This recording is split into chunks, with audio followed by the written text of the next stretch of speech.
VSiN, the sports betting network. We're back.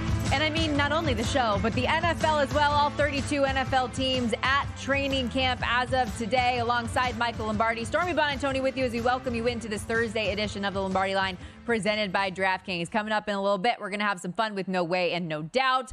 A little later, VSiN Zone, Mike Palm, VP of Operations here at Circa Resort and Casino, where I am broadcasting from. He'll join us for the final half hour. Get in Palm's Pressing 3, Mike Palm's 3 hot button questions that he's got for Michael Lombardi. But Michael, where I want to start is a fun topic here because I want the rumor mill to churn in Pittsburgh. The latest out of Steelers camp, Mike Tomlin told reporters today, Russell Wilson's dealing with a calf issue he woke up with and is considered day-to-day. Said Wilson wanted to practice, but it was a coach's decision to sit him today and create, quote, short-term misery for Wilson. So Justin Fields taking first team reps on the first day of practice.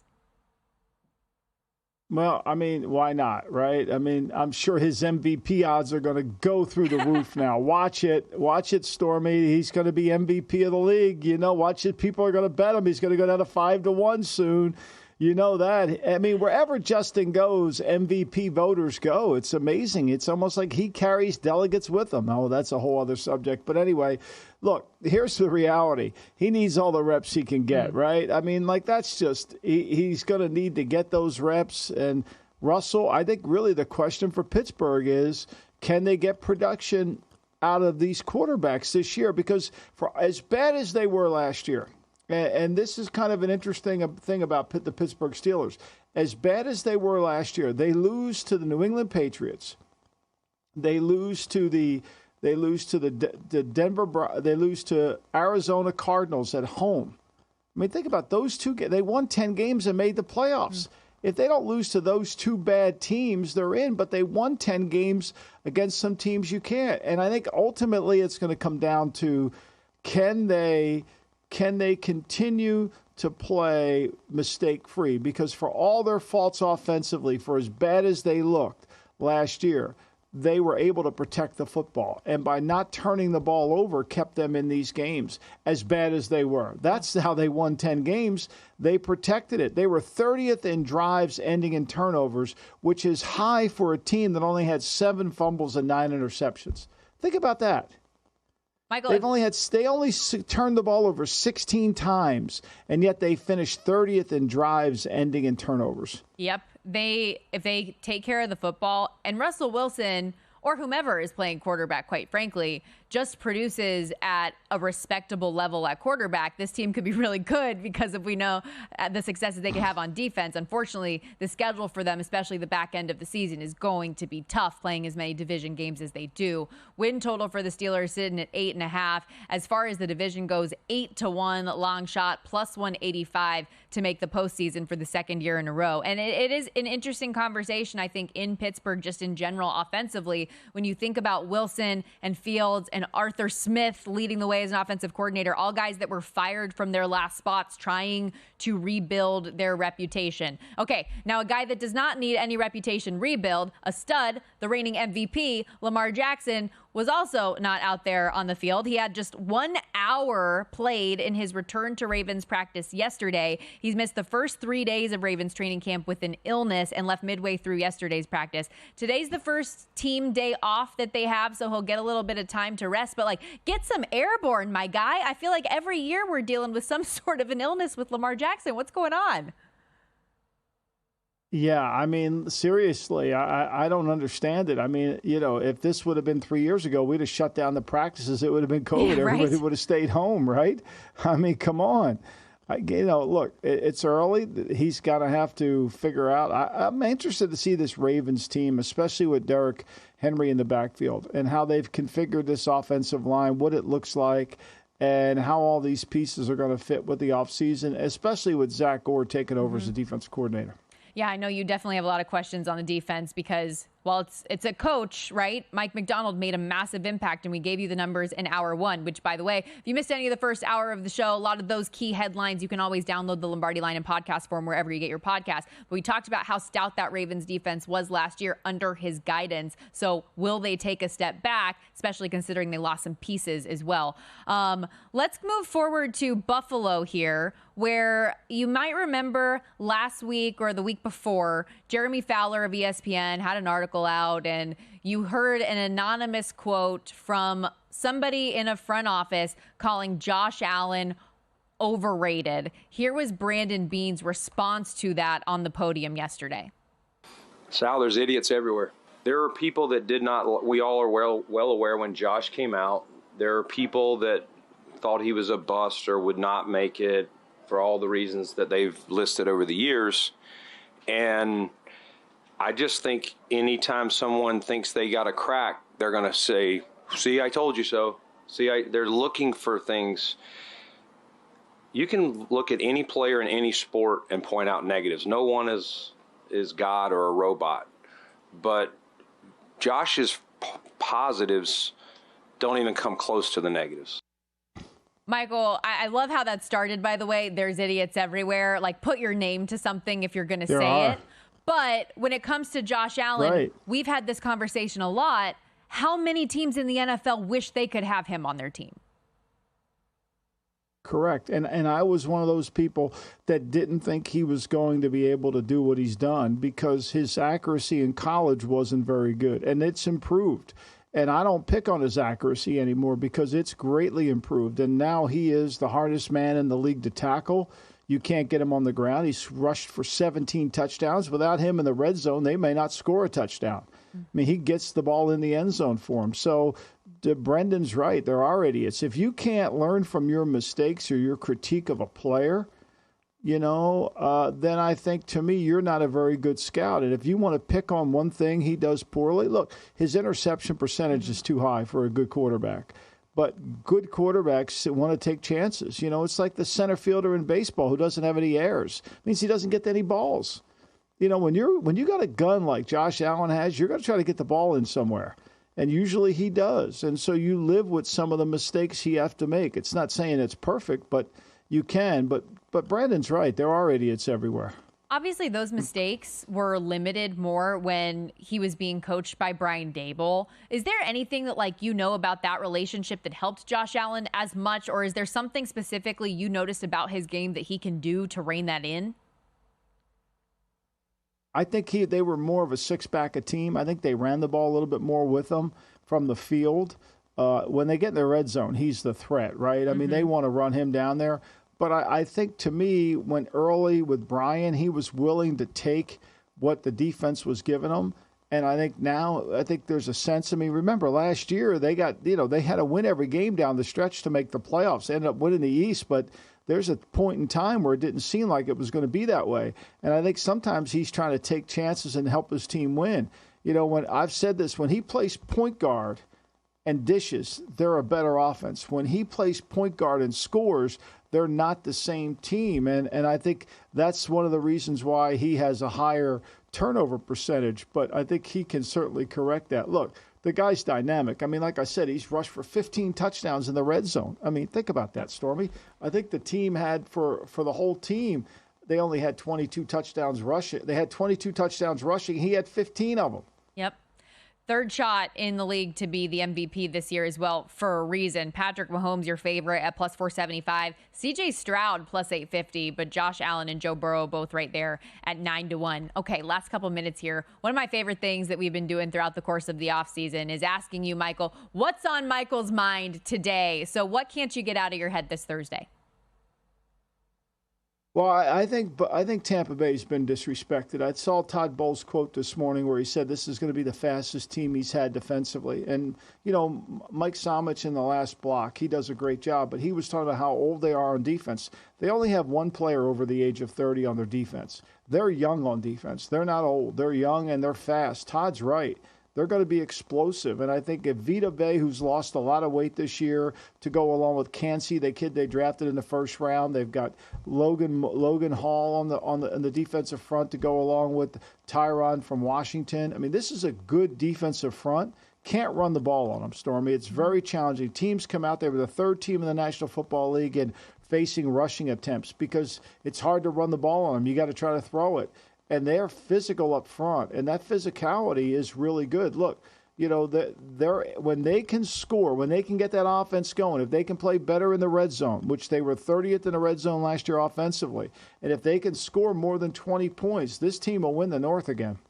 Ranked 8th in the NFL in opponent points per game since 2021, 7th last season, and have been particularly stingy in those division games as well. So I like your perspective there. Last minute, obviously we're talking defense, but offensively, are there concerns about Baker Mayfield not having Dave Canales anymore, like Samich mentioned? Well, I mean, you know, Canales wasn't the offense coordinator in Seattle. So, you know, last year he was never that. He kept getting bypassed in Seattle. But look, I think that Baker played better for Canales, but they couldn't run the ball. They're 32nd in the league in rushing 2 years in a row. 2 years in a row, they couldn't run the ball. And so Canales didn't fix that problem. I think the real issue is red zone, right? They were 30th in the league in red zone. Production, they couldn't get the ball in there. They had 10 games where they scored under 21 points last year. They were 3-7 in those games. When they got to 21, they're 7-2. I think they'll be okay without Canales. Such good insight, as always, Michael. Okay, we got to take a quick timeout. Always excited for our next segment, No Way or No Doubt. A couple interesting headlines I want to go through as it pertains to stars in the league, guys going through contract negotiations. We'll find out Michael's thoughts next in No Way or No Doubt. And, of course, as I mentioned off the top, Mike Palm for the final half hour today. Excited to have him join us as well. Maybe get a little Circa Survivor talk in because I know that's your favorite. We'll be right back.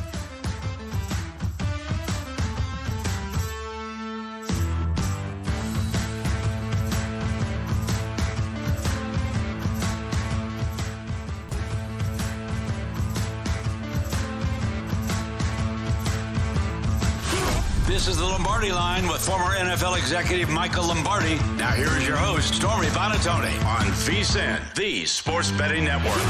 The VSiN NFL Betting Guide is out now, and our all-new college football betting guide drops 1 week from today, coming out Thursday, August 1st. Only VSiN Pro subscribers get all the tools to prep for the college and pro football seasons. Our experts are providing profiles for each and every team with advanced stats, trends, and power ratings, plus, of course, best bets on futures and season win totals. Sign up before the end of July and receive both guides and full VSiN Pro access to our daily Pro Picks, 24/7 video, and exclusive data like betting splits all the way through the Super Bowl for an early bird discount price of just $175. The football special discount price expires July 31st, so don't wait. Head to vsin.com/subscribe now. That's VSIN.com/subscribe.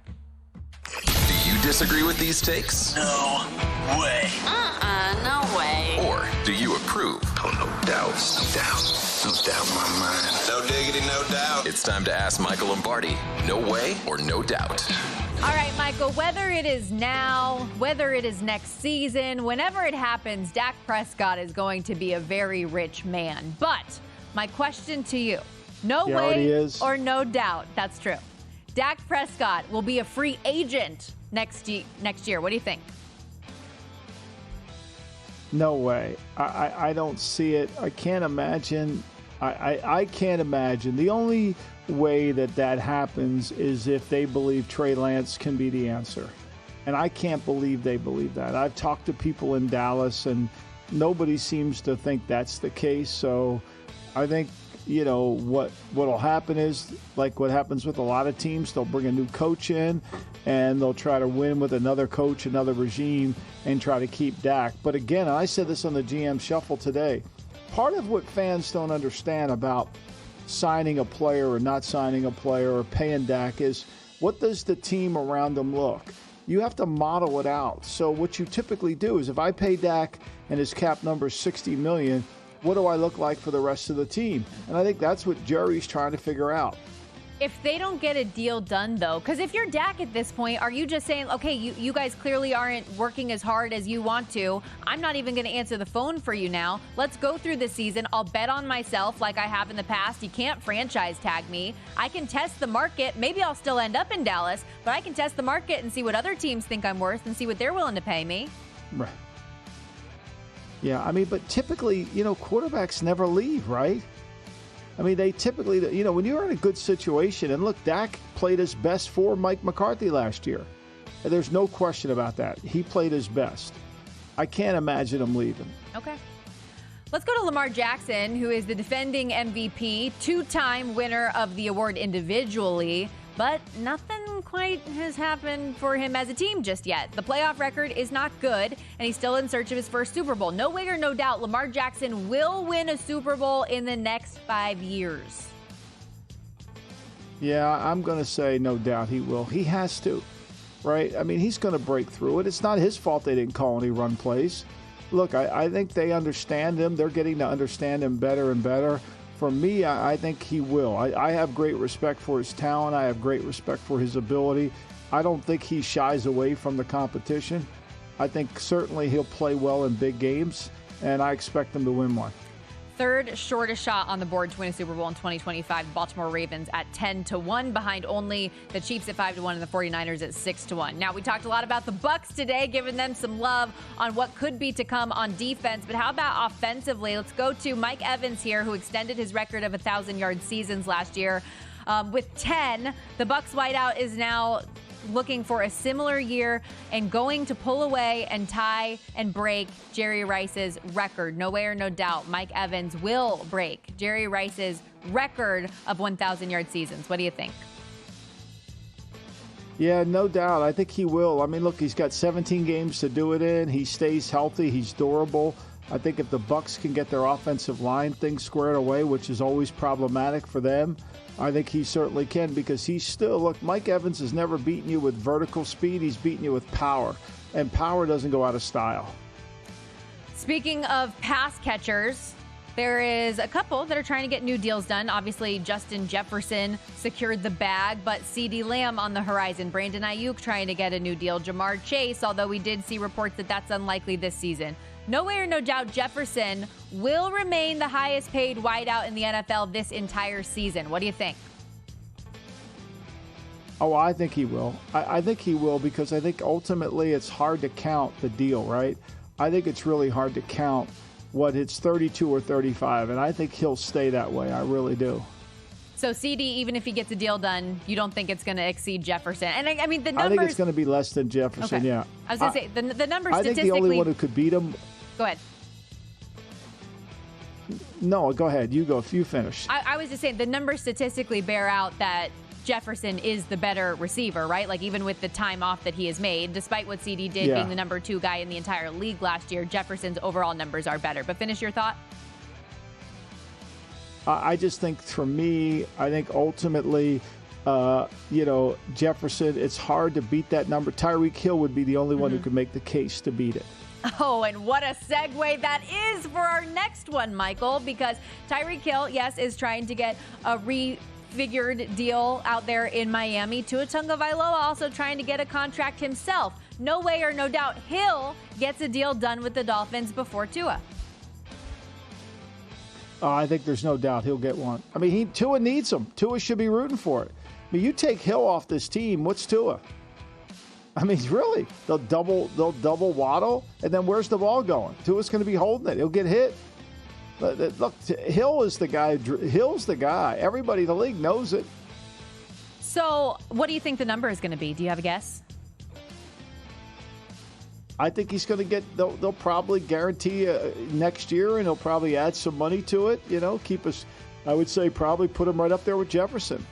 Okay.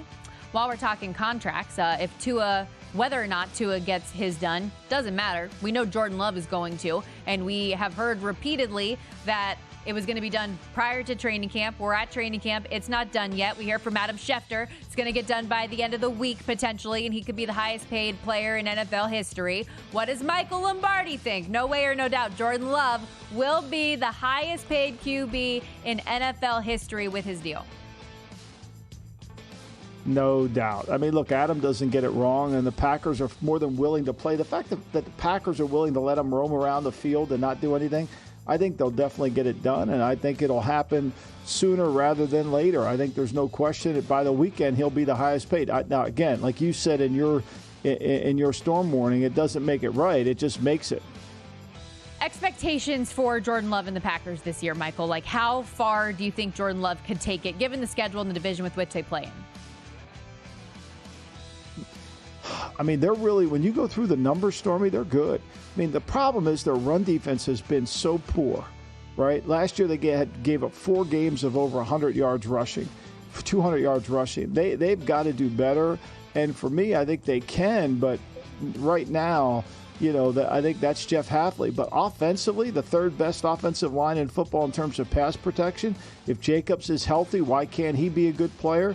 I mean, for me, I think it's really got a great opportunity. It's right in front of them. Are you just saying that because Big Daddy Vince is listening? Is that what's happening here, or do we really believe it? No, Big Daddy Vince doesn't think they're going to win anything. Big Daddy Vince has got a big job today. He's got to put together the stand for the pizza oven. Let's just get him focused on that more than anything. We got to get him on that. Well done. Send pictures. We got to put those bad boys on the air. I'll send you pictures, yes. There we go. One more quarterback I want to talk about. Matt Stafford, currently 4-year, $160 million deal, runs through the 2026 season. Head coach Sean McVay confirmed his contract has been restructured, but noted he did not receive an extension. No way or no doubt, Stafford, 36 years old, will play the remaining years of his contract. No way. I don't see him holding up. I just can't see that he can. Look, I have great respect for him. I think he's been, a great player, and he's tougher than hell. But I think one of the reasons why it's been difficult to get a contract for him is because he's, they're worried about his elbow. And, I think they're going to run the ball a lot more. I mean, last year they were 2-7 when they only scored 21 points. I mean, they need to slow the game down. They need to run it, and they need to maximize their ability to control the football to help their defense a little bit, who's going to be obviously missing Aaron Donald. If Stafford stays healthy this year, no way or no doubt, Rams are a playoff team. No doubt. Yeah, I think they are. They're well coached. I think they will be, yes. Okay. I hope so, because I bet that. So I needed a little bit of confirmation that that's okay, Michael.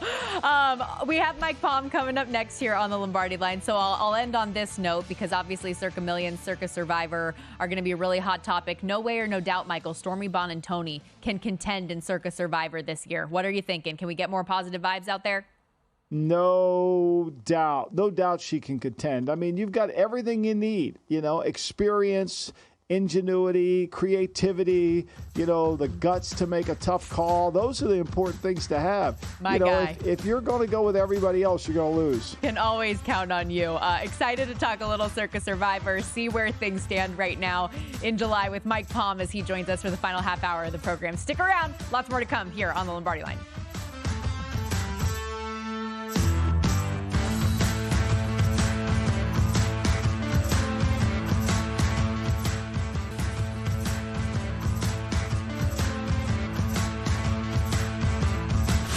This is the Lombardi Line with former NFL executive Michael Lombardi. Now here is your host, Stormy Buonantony, on VSiN, the sports betting network.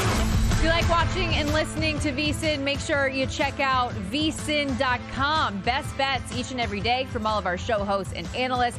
Updated betting splits, exclusive articles, including regular columns from our own Michael Lombardi, odds by state, and the betting guides, of course. The NFL betting guide out now. The college football betting guide delivered to your inbox 1 week from today. Head to VSiN.com now, VSiN.com/subscribe to join the party and get in on all of the action. The action's going on right here at Circa Resort and Casino as we welcome you back to the Lombardi Line alongside Michael Lombardi. Stormy Buonantony with you, and Mike Palm, VP of Operations here at Circa Resort and Casino, VSiN Zone, joining us here on set. How you doing? How was Colorado last week, by the way? Oh, it's beautiful. I mean, the weather was perfect. Now, the guys, Banksy, Wilbo, Tyler, Steven, they had went and played in a golf tournament on Thursday, and they said it was 95. It was hot. But we got there. We landed right after it had rained, and it was like perfect. It was mid-70s and overcast, intermittent sprinkling, and they have that little strip. You're familiar, obviously. You said you lived there working for the Mountain West. That cute little strip. Yeah. It's like Old Main Street. Mm-hmm. So the hotel was near there, and we kind of hung out there, went to a couple different bars, had lunch. It was funny. We were sitting, now Tim Murray was with us from VSiN Primetime. We were sitting there. We were actually watching you covering the flag football. They had it on TV in this bar, and we're talking, we're eating lunch, and a guy comes in, and he said, I heard Mike Palm's voice. This guy worked in the athletic department at Colorado College. Yeah.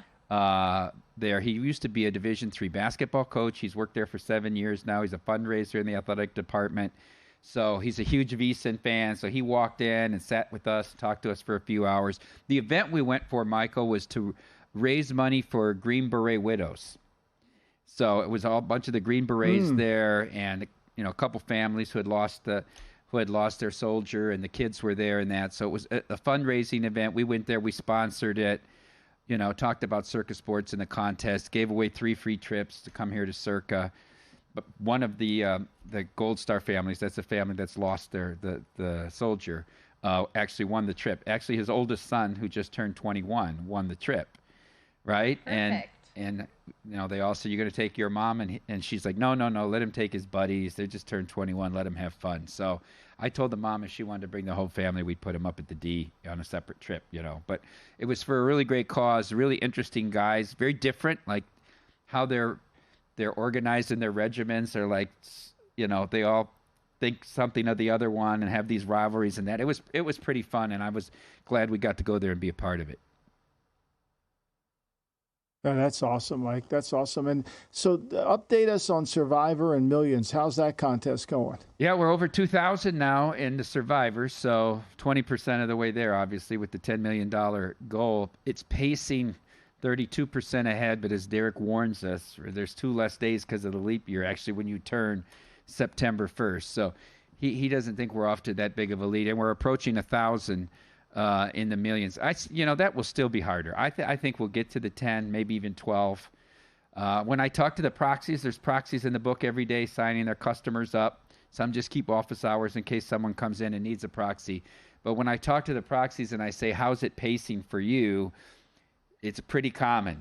About even in the millions, and 20, 25, 30% up in the survivors. So that's good. I know I had Jeff Benson run the numbers again last week about, of the survivor entries, how many are new, how many played last year. It's very encouraging that it's still about 50-50, that we're getting that many new entries, because the rate of return is very high on the contest. So in terms of, it's July 25th today. Yeah. We have the Hall of Fame game kicking off the preseason next week. The first game will be here September 5th on Thursday Night Football. At what point does it really pick up? When's your busiest time for people getting in? It kind of really takes off on that sign-up weekend that we do, which is August 22nd, 23rd, 24th. It kicks off that Thursday night at Andiamo, Michael. We have dinner for past champions. So anybody that's split in a Survivor or finished... It's like a Masters dinner. It is, though. Yeah, that's awesome. Yeah, and a lot of those guys have jackets, right? Because you give out jackets in the millions, and some even make their own Survivor jackets. And the guys that win Matt Euman's contest on Friday nights have a jacket as well. It's cool. But we have that dinner at Andiamo, usually 20 to 30 people. So either top 10 in the millions or they were part of the split in Survivor. Then we do, at Thursday night, we do kind of an open bar at Bar Canada and meet and greet. That's fun. Now, a lot of radio people will be here because we do that Radio Row for that week. So I think we have 27 different stations are going to be here, or podcasts. They hang out there on Thursday night. Friday's Stadium Swim Day. So I think anybody that buys 3 or more entries combined in the contest, we reserve the upper deck at Stadium Swim to hang out on that Friday. We're actually going to do something new this year where we're going to do kind of a lottery. We're going to pick a raffle, 5 names, and they're going to do a single table blackjack shootout for $10,000 in future bets, kind of like we do with our invitationals. I got to get you the details on the one. That's the weekend before that. That's the 15th through the 17th, the one you'll be playing in. I will be here. And then the Saturday is the panel. That's the highlight of the Saturday, and we're happy with the panel we put together. Did I break it on this show last week? Is that when I mentioned it for the first time on air? Was that your first time mentioning it? Or did I mention it on this show, or was it with Femi on Saturday? I think that was with Femi. Yeah. Okay, so the panel is set, and I know Michael was one of our original panelists the second year, I think. I'm very proud. It's our 6th panel. I haven't repeated anybody. So that's nice, right? That I've been able to rotate people through. So Jamie Pelleggi works in our risk room. He focuses on NFL props, NFL futures, and NFL game management. Frank Schwab from Yahoo Sports will be on the panel. Frank's a senior writer and their lead football guy. He's been with them over a dozen years. Jeff Erickson from RotoWire, one of the co-founders of RotoWire, two-time Fantasy Sports Writer of the Year, and Willis McGahee. Some people may know from either his days at Miami or his days around the NFL with several teams, two-time All-Pro. So I'm happy with the panel again this year, Michael. Well, it'd be great. Yeah, and it's always a good. Unfortunately, I just can't make it out there. And the night before, I have a meeting with somebody at Wells Fargo that I cannot. I've been waiting 2 years to have this meeting, so I can't get on a plane Saturday morning until I know I have this meeting. So anyway. You are making another trip as well, though. So we talked about Colorado Springs. You're headed to Sparks, Nevada. I told Derek, is there some way you can delay it? I love my 2 hours with Stormy on Fridays. I know. I'm devastated. It's actually pretty messed up. I thought that Derek and I had a good relationship, but he's just taking you away from me on Fridays. Actually, I think the flight leaves at noon, but oh, really? But we got to leave here at 11:30. Come on, hold off the PJ. Yeah, right. We're going to Sparks again for our Northern Nevada sign-up weekend. We screwed it up last year. We went on the same day they do their big car show up there, and we didn't know that, but they do this like hot summer nights car show. So we wondered why so few people from California came. Well, the room rates were all like $599 hotel rates. So who was coming in for the weekend to see us and sign up for the con? We mistimed it, so we did it a weekend earlier. So we're flying up there tomorrow afternoon. Several of their local TV and radio shows will be live on site at Legends Bay. Great. Yeah. Sherapan is doing his podcast up there live tomorrow. We'll have a couple proxies come up as well. So there'll be plenty of proxies there to help people sign up. So we're looking forward to going up to Reno. That property is beautiful. It's a little different. It's set in a strip mall, but it's really like we were there opening night, and then we were there 1 year later. You thought you were there opening night. It's so clean, right? Like we pride ourselves. We have the PAD in the bathrooms and keeping everything spotless. They're just the same. These are very, very, and the air is very pure. So they do a good job with that. It's a cute little casino. How far is that from Tahoe, if you don't mind me asking? So it's 10 minutes outside of Reno. So I think like as, an hour. Yeah, as a drive, it's maybe an hour 10. But we're trying to drive people from the Bay Area to come out, right? 3.5 hour drive and get them to come and sign up and make their trip. So hopefully that'll be successful. Yeah, I agree. No, it'll be nice out there. I guess last thing, so obviously we're peppering you with questions before you do Palms Pressing 3 next, and you hit Michael with the hard-hitting questions. But one that has been a theme of this show today is whether or not we believe that Jordan Love should make Joe Burrow money. Where do you sit on that? Should Brock Purdy make Joe Burrow money? I mean, I think that's another question San Francisco's That's another year pushed back down the line. I understand, but they're going to have to start making decisions. He's been to Super Bowl. He's been to NFC Championships. What's Jordan Love done? I think the ceiling on Jordan Love is really high, but our basis of evidence You'd is very pay it, short. huh, Mike? You would pay it? I'm just saying. Yeah, you would pay it. I asked Stormy this. If he would have had the reverse year, say his first part of the season was great, the second half wasn't, would he be getting this deal? No, not even close. No, we wouldn't even be talking about it. Yeah. But you've got to weigh that. I mean, you had what? Well, you could say 11 games of evidence, the last 9 games of the regular season, but that's a very short amount of evidence. But I think the ceiling is very Stormy short. and I did our top 5 quarterback rankings a couple weeks ago. I had him as an honorable mention top 5. Begrudgingly, I put Lamar Jackson in 5th. We'll have a question about him next segment. Okay. For me, I can't get the first half of the season out of my head. I know everybody looks at what he did the back half of the year. I get it. Once he understood where the center was lined up, things fell into place. Palms Pressing 3 coming up next. Don't go anywhere.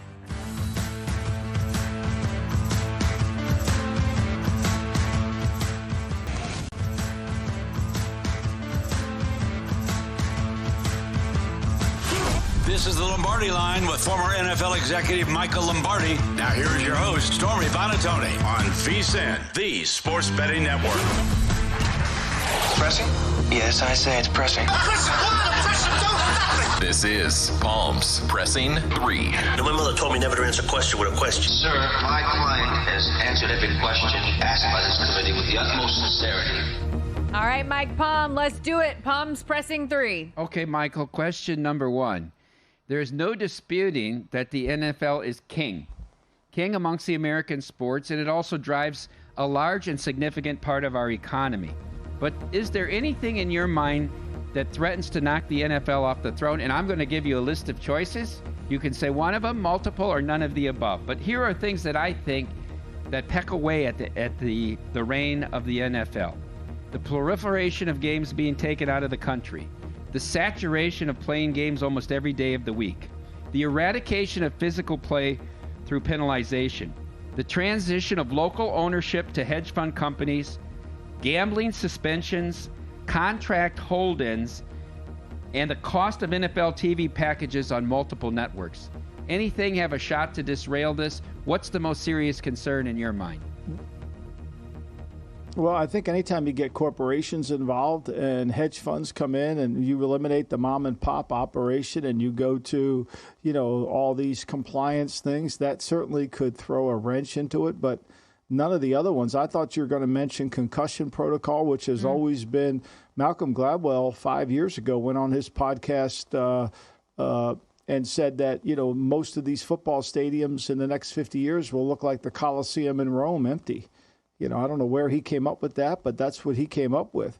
I listen to his podcast, Revisionist History, all the time. And so I thought when I was walking, I almost fell down when I listened to that. I do think concussions and serious injuries are going to play a factor, and the owners are going to have to make sure that this enormous pie of wealth gets shared with the people that have made this game so great. Well, and I don't know, when you look at the broadcast, right, of the last year, how many of the top 100 were NFL games of live broadcasts that were watched? It was 96 of the 100 were all NFL games. It's hard to imagine something knocking off the league in the near future.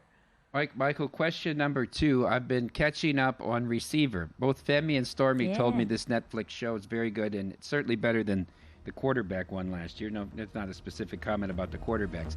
But something really caught my attention, and it was Amon-Ra St. Brown talking about his injury after week 3 against the Falcons. He said he sustained a serious rib injury.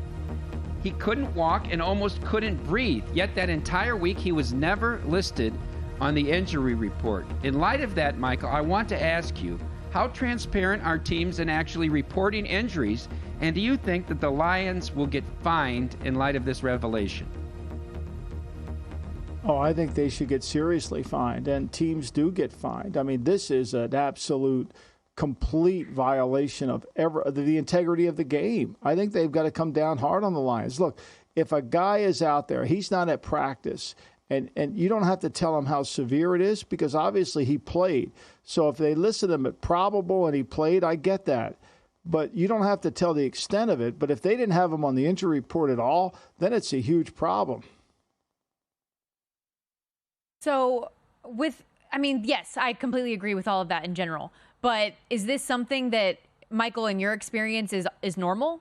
Is that something that you've had happen on teams to where things haven't been revealed? Is that normal operating procedure and practices behind the scenes with teams?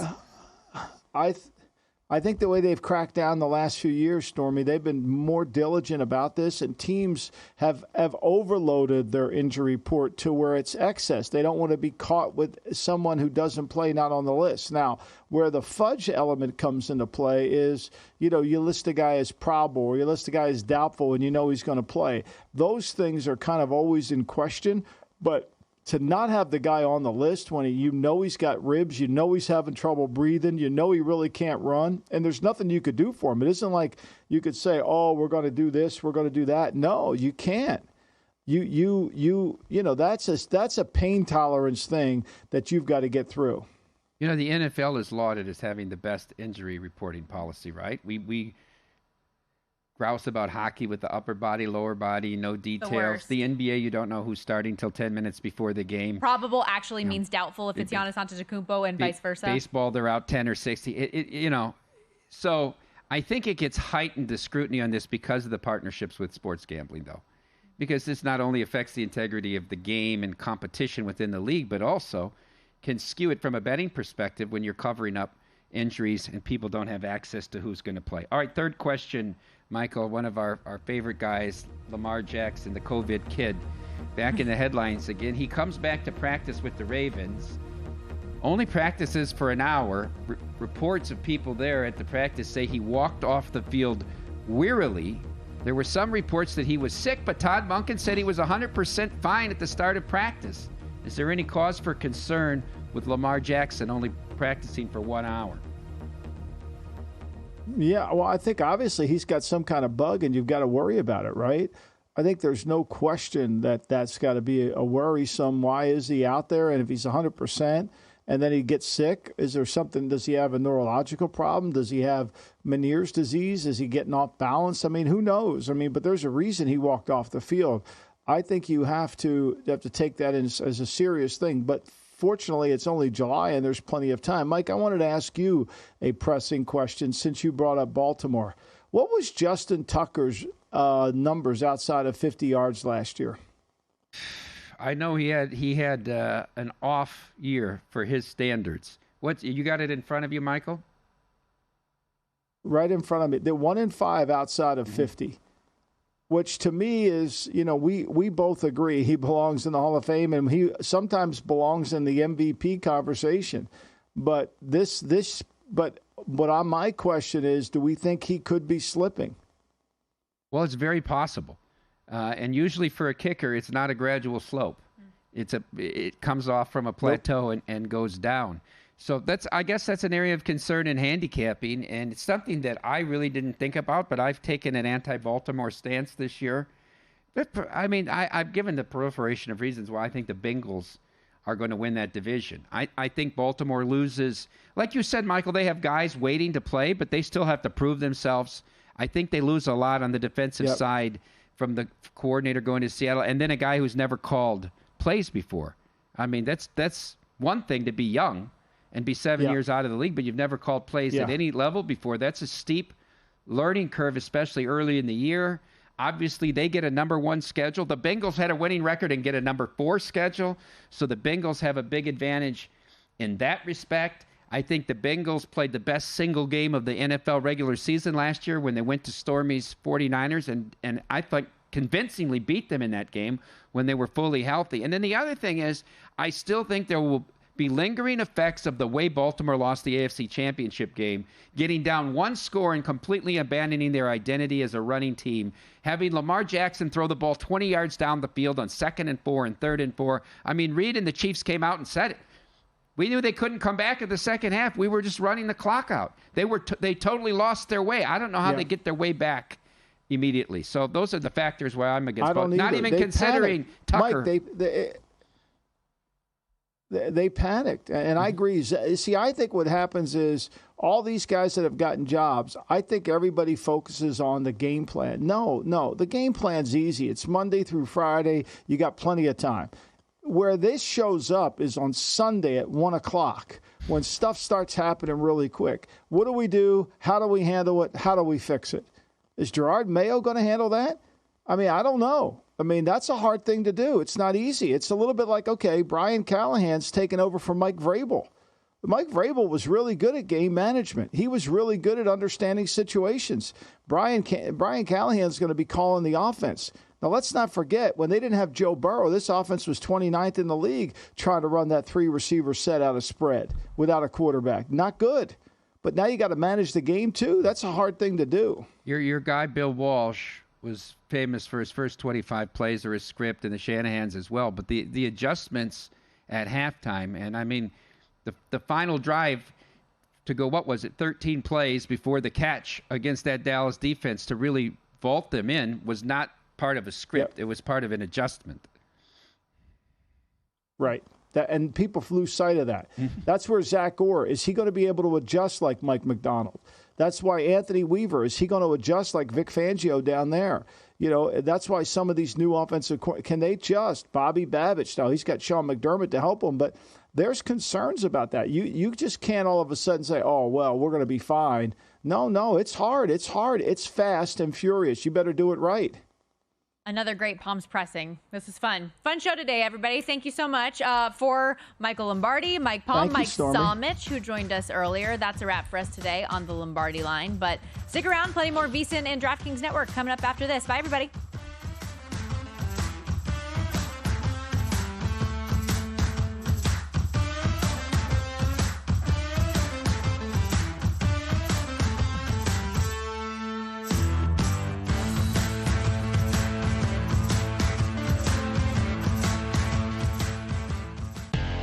July's ending with a bang. UFC 304 with not just one, but 2 titles on the